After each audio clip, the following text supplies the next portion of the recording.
各位網友大家好，歡迎嚟到留聲機。今日嚟到投資者買樓六大法則最後一集，亦都係最重磅嘅一集。我哋會向大家透露凶宅大王買凶宅嘅一個絕密技巧。話說我哋留聲機最近同一位城中有名嘅凶宅投資者傾偈，佢向我哋透露，由於香港法例上對於凶宅冇一個明確定義，而且地產代理帶客人睇樓嘅時候，現時嘅條例下唔需要主動申報睇緊嘅單位係凶宅，令佢可以利用灰色地帶做一啲操作。原來佢每次睇凶宅放盤之前，都會先去生死註冊處俾200蚊睇下死者嘅死亡地點。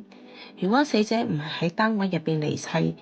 例如事主喺單位跳樓後喺出邊平台死，又或者事主燒炭之後送院途中先至離世，咁呢啲單位就會成為佢入市嘅目標。佢首先會以單位係一個凶宅作為理據，向業主鋤價。如果可以鋤到比市價平3至4成嘅價錢，佢就會入市。買咗單位之後就會收租一段時間，到時機合適嘅時候就會向代理放盤。咁放盤嘅時候，由於法例上對於凶宅冇定義，而代理亦都唔需要主動向睇樓客透露單位係凶宅，咁所以並唔係個個睇樓客都知道單位係凶宅。咁佢話一直等，只要等到一個客人唔知單位係凶宅，甚至出價用貼近市價嘅價錢買呢個單位，咁佢就可以剝傻瓜啦。不過佢話就算睇樓客問佢，佢都會話呢個單位唔係凶宅，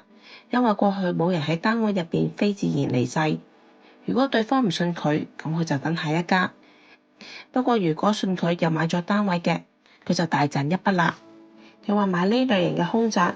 都會低市價3至4成先買，之後收租一段時間，到放盤嗰陣就會一路等，等到佢口中嘅傻瓜出現，就會低市價1成賣出去。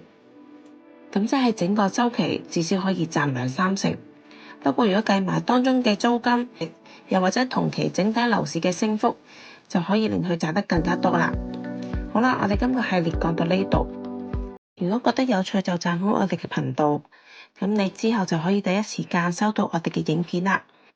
同埋如果你覺得買凶宅呢個策略唔啱你，我哋之前都出過5條片，講下投資者買樓賺錢嘅5個方法。